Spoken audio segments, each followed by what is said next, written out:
आप देख रहे हैं बीजापुर समय। मैं आपके साथ खलील कलादगी।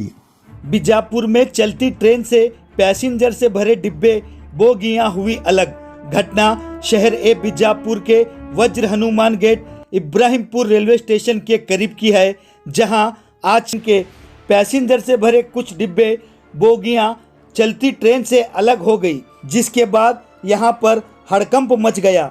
इस हादसे के बारे में हमें अब तक पूरी जानकारी नहीं मिल पाई है।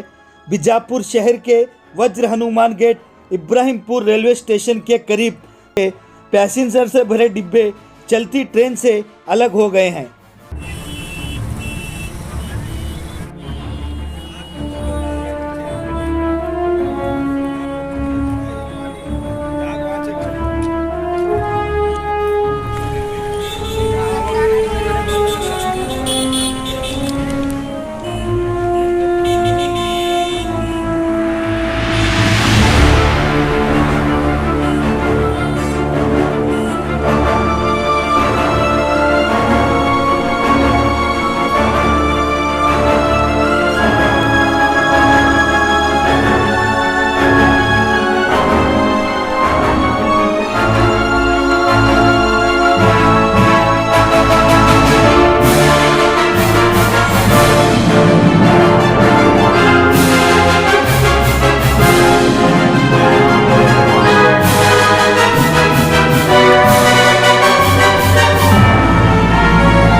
Food, grocery, Rao, chicken, mutton, fish, vegetables, fruit, juice, मिठाई, मेडिसिन, चाय और पान भी, वो भी अपने मनपसंद शॉप से सिर्फ 30 मिनट में अपने घर तक।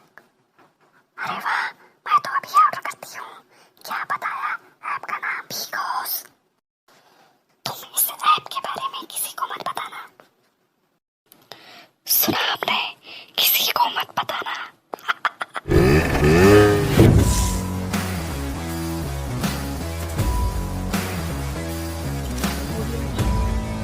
जुड़े रहिएगा आपके अपने चैनल बीजापुर समय के साथ।